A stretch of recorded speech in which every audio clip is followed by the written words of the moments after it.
마태복음 28장 1절로 10절입니다. 시작.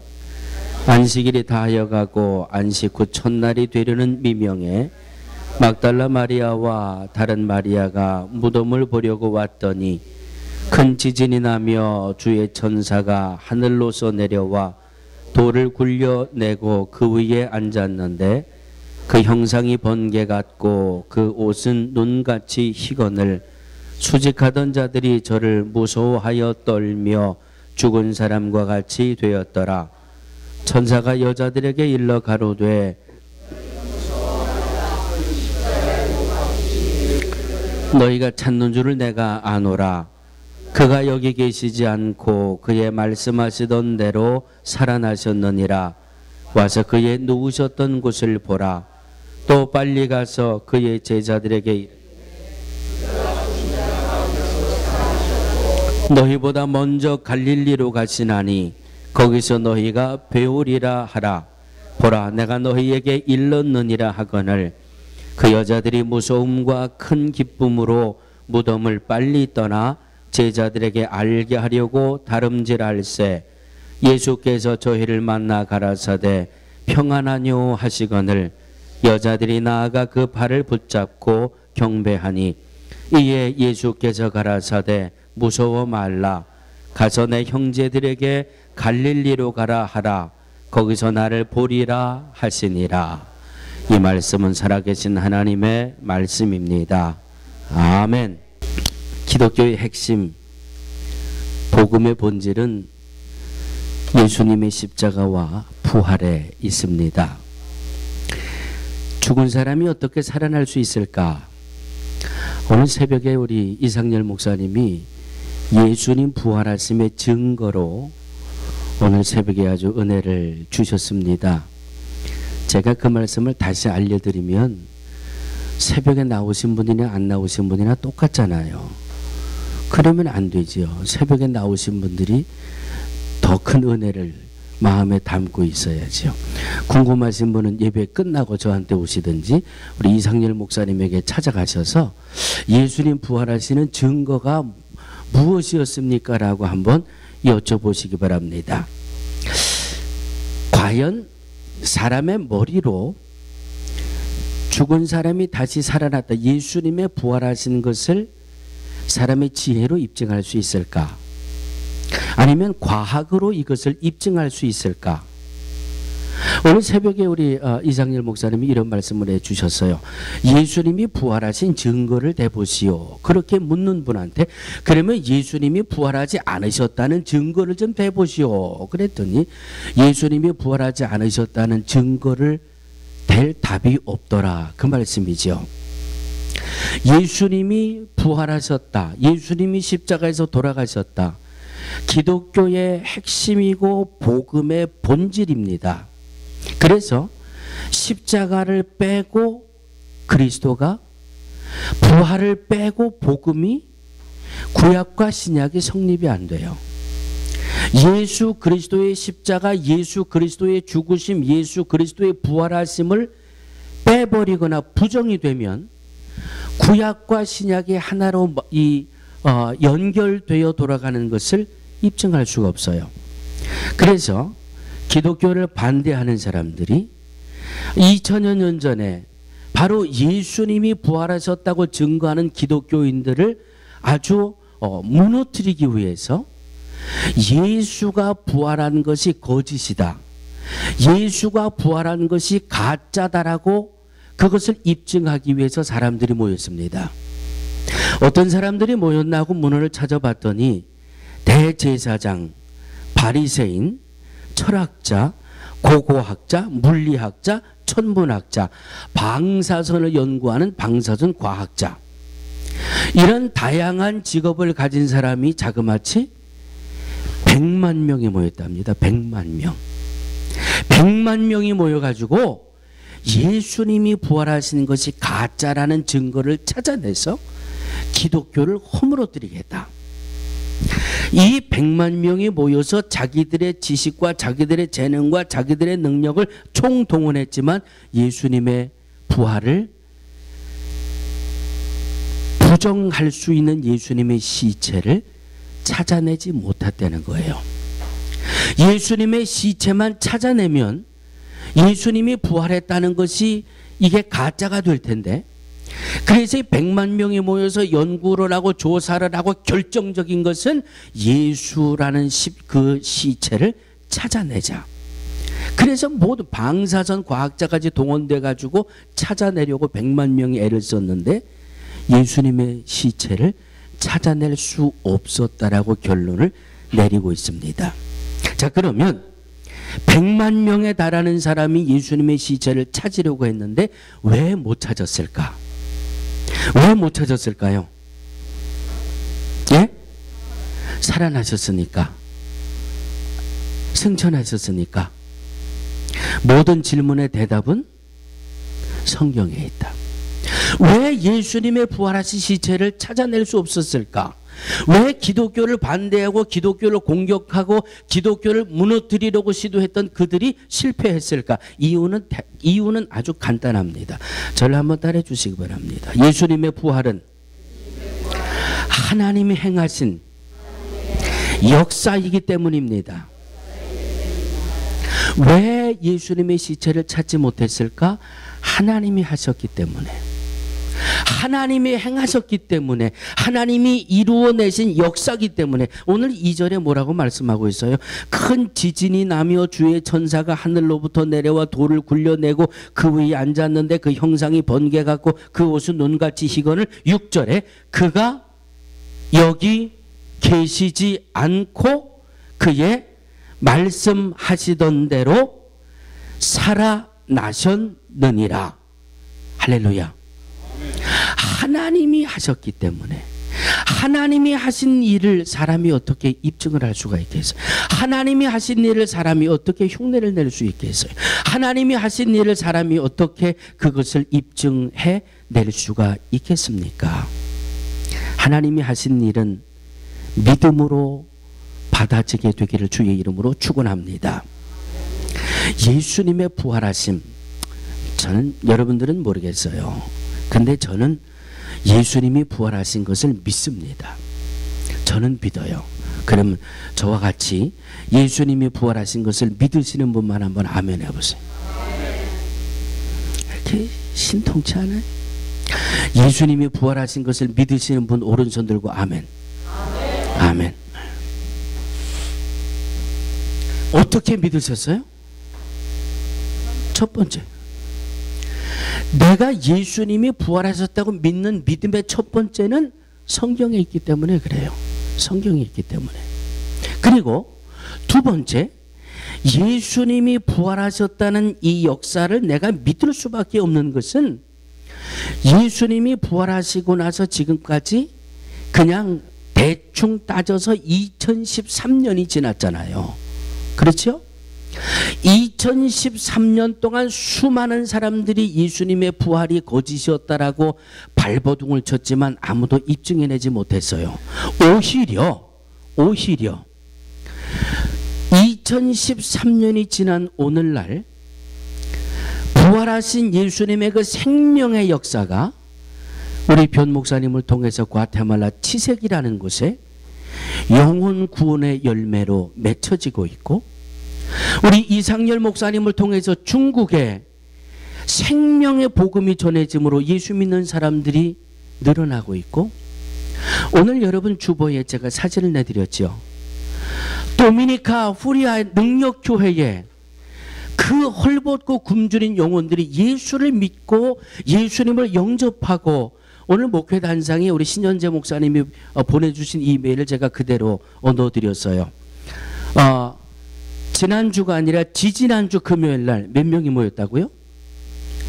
금요일날 70명이 모였고, 토요일날 몇 명이 모였다고? 80명이 모였고, 주일날 몇 명이 모였다고? 90명이 모였어요. 몇 명이 예수님을 영접했다고요?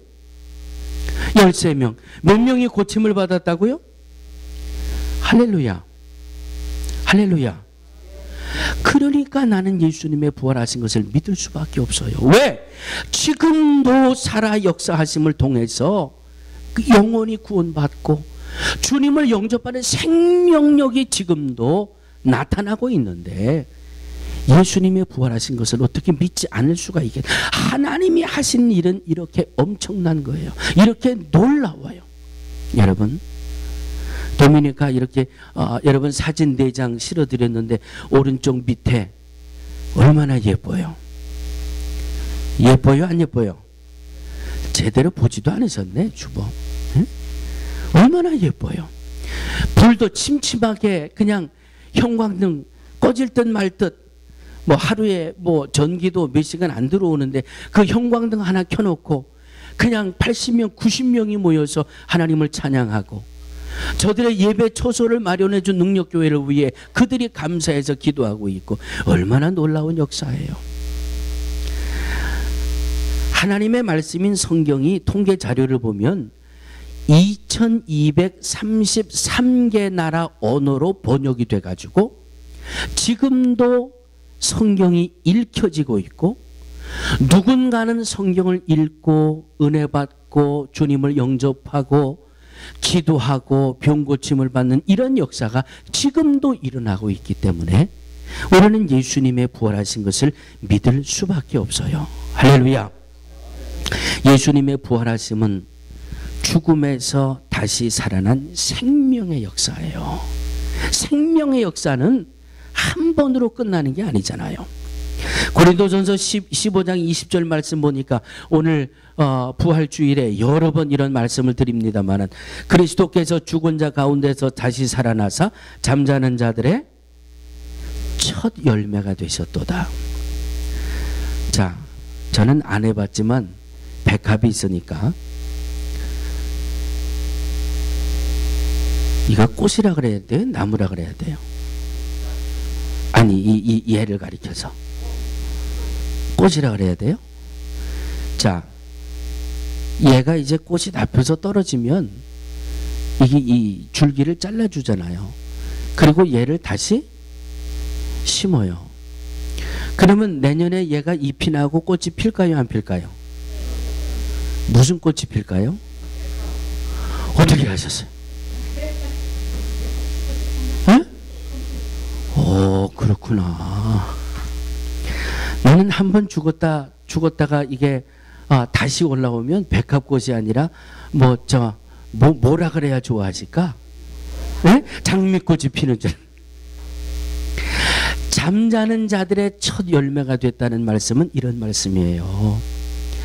예수 그리스도 안에서 생명의 부활이 이루어졌기 때문에 이 생명의 부활은 예수님으로 끝나는 게 아니라 나에게도 이루어지고 여러분에게도 이루어지고 예수님을 영접한 내 자녀들에게도 이루어지고 예수님을 영접한 이웃집 사람에게도 이루어지게 되고, 이것이 바로 잠자는 자들의 첫 열매가 되셨다는 말씀이에요. 왜? 생명력이 있으니까.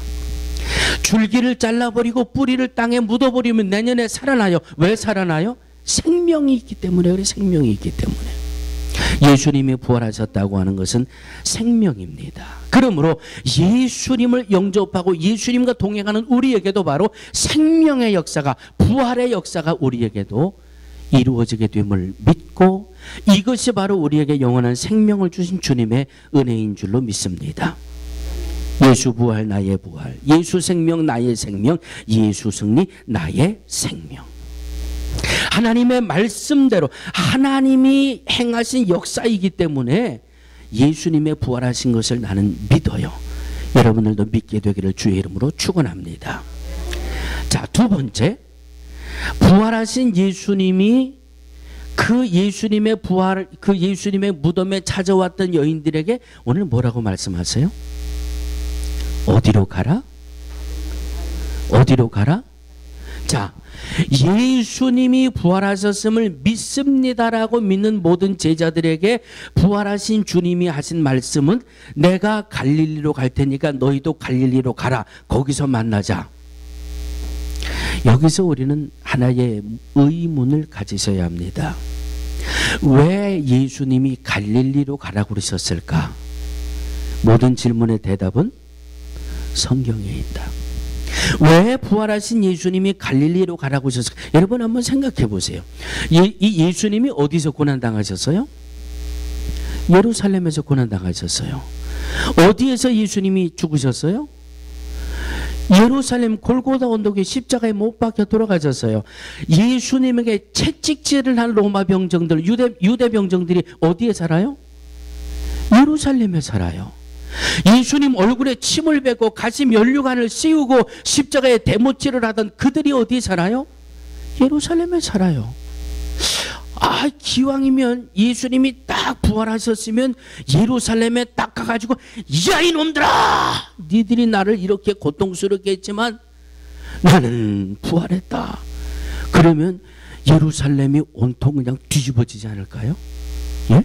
믿지 못하고 예수님에게 채찍을 가하고 예수님 얼굴에 침을 뱉고 갈대로 조롱하고 예수님에게 못을 치던 그들이 부활하신 예수님이 예루살렘에 탁 나타나시면 그냥 졸도를 하면서 회개하지 않을까요?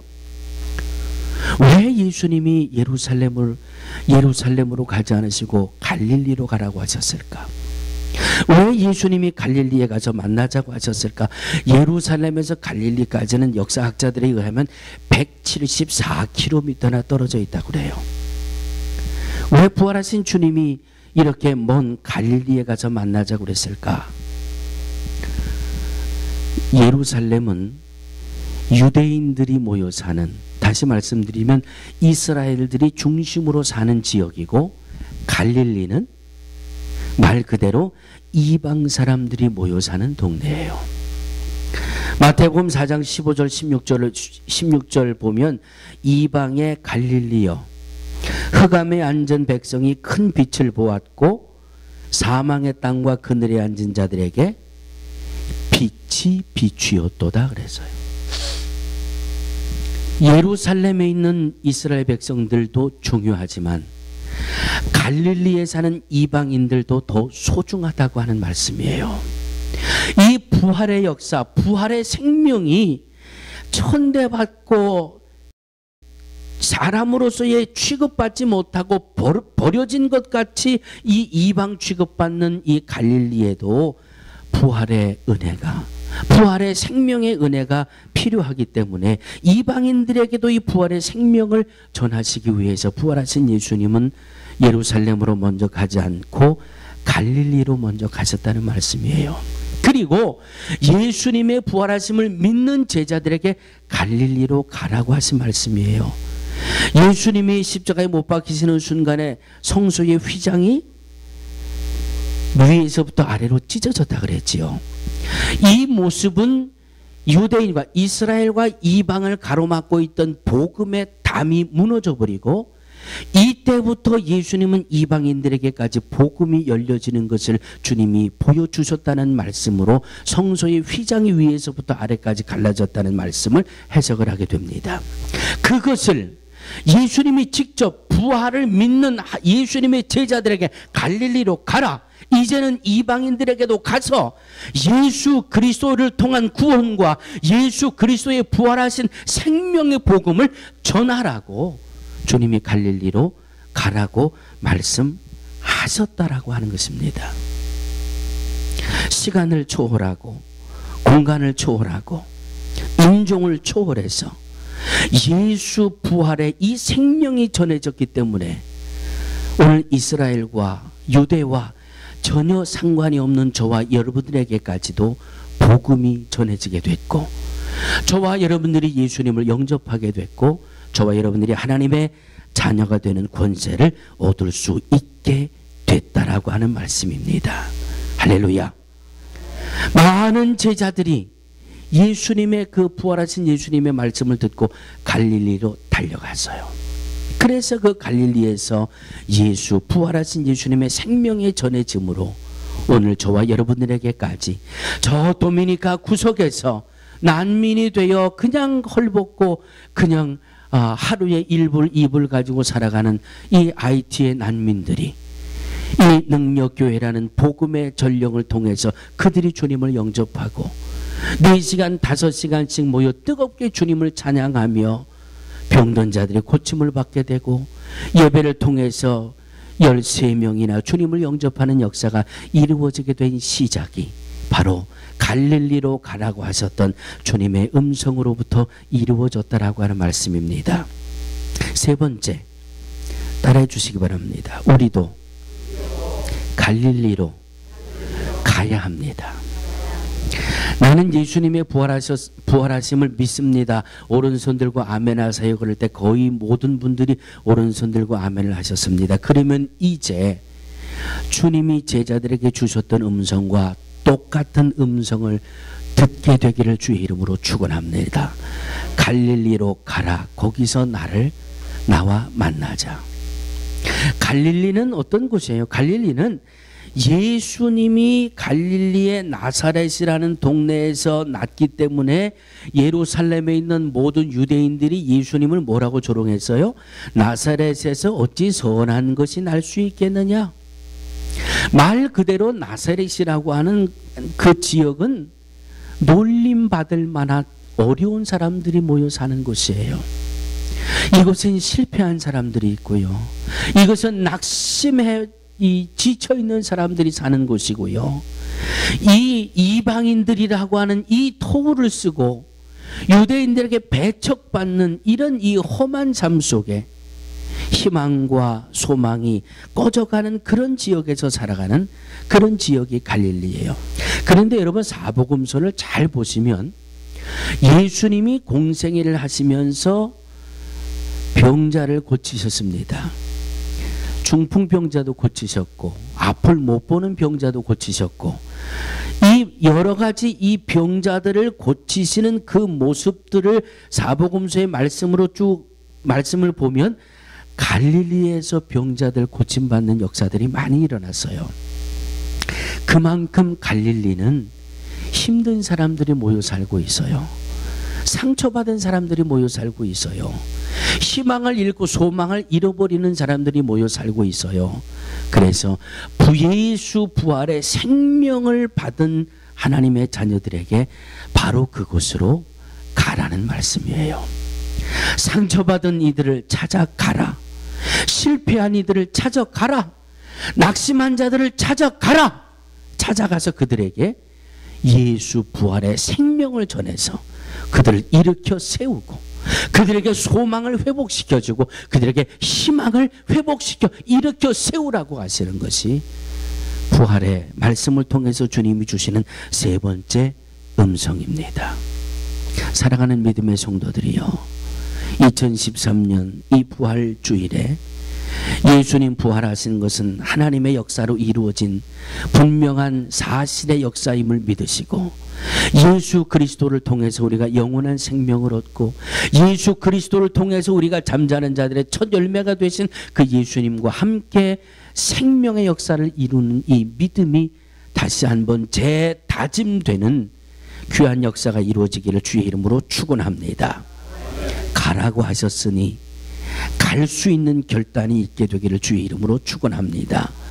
오늘 아주 좋은 주일이에요.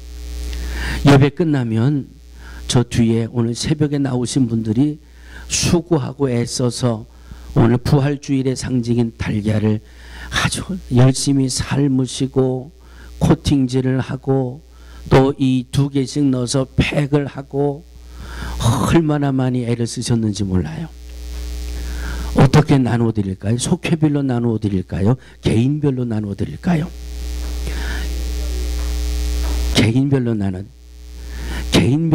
개인별로 나눠 드리니까 가을에 축의 대신방 때 가서 보니까 집에 장식으로 되어 있는 가정이 몇 가정이 있더라고요. 네. 그건 집에다가 장식하고 아이 참 예쁘네 톡 떨어뜨려 가지고 깨서 잡두시라는 게 아니고, 잡두시고 싶으신 분들은 제가 따로 사드릴 테니까 오늘 받으시는 달걀은 상처받은 이들, 예수 믿다가 상처받고 넘어져 있는 이들, 희망 잃고 소망 잃은 그들에게 찾아가서 전하는 데 사용하세요. 오늘 예배 전에 우리 홍 권사님한테 이 박경준 집사님 소식을 잠깐 듣고 아주 아차 싶었어요. 이 후로싱의 아들 때문에 후로싱 가서 계시는 집사님, 얼마나 이 나이도 70 중반이 되셨는데 아들이 벌써 80이 되셨어요. 그냥 아들이 온전 이 병이 깊으니까 얼마나 그냥 그 나이에 병든 아들 수발하시느라고 그냥 교회도 못 나오고 아파트는 브롱스인데 아들 그 병 구원하느라고 후러신 가서 그냥 사시고 그냥 그렇게 힘들고 분주하게 사시는 줄 알았는데 얼마 전에 아들을 떠나보내고 아주 낙심하고 기운 빠져서 계신다는 말씀을 듣고 내가 너무 무심했구나, 내가 너무 게을렀구나, 그런 생각을 갖게 됩니다. 우리 주변에요, 주변을 돌아보시면 상처받은 이들, 실망한 이들, 낙심한 이들, 넘어져 있는 이들, 쓰러져 있는 이들 참 많아요. 가장 중요한 것은 예수님을 모르고 죽어가는 사람들이 산재에 있어요. 그들에게 이거 예쁘지요? 해피 이스터? 그러고 두지 마시고 좀 기왕이면 예수님도 전하시고 부활도 전하시고 구원도 전하시고 갈릴리로 가라고 하신 그 음성 기억하시고 오늘도 여러분 이 부활의 상징인 달걀을 들고 상처받은 갈릴리에 있는 이들에게 찾아가셔서 생명을 전할 수 있는, 그래서 부활주일의 오후를 아주 은혜 중에 지날 수 있게 되기를 주의 이름으로 축원합니다. 거룩하신 아버지 하나님, 1년에 그저 맞이하는 시간의 흐름 속에 부딪혀 오는 부활절이 아니라 정말 부활하신 예수님의 생명이 내 안에 뜨겁게 넘치는 부활절이 될 수 있도록 하나님 역사하여 주시옵소서. 말씀을 받아 싸움에 주신 말씀대로 살아갈 수 있는 우리 모두가 되게 하여 주시옵소서. 우리 주변에 갈릴리에서 신음하는 이들이 있습니다. 그들에게 찾아가서 부활의 생명을 전할 수 있는 능력 있는 성도들이 다 되게 하여 주시옵소서. 예수님의 이름으로 간절히 기도하옵나이다. 아멘.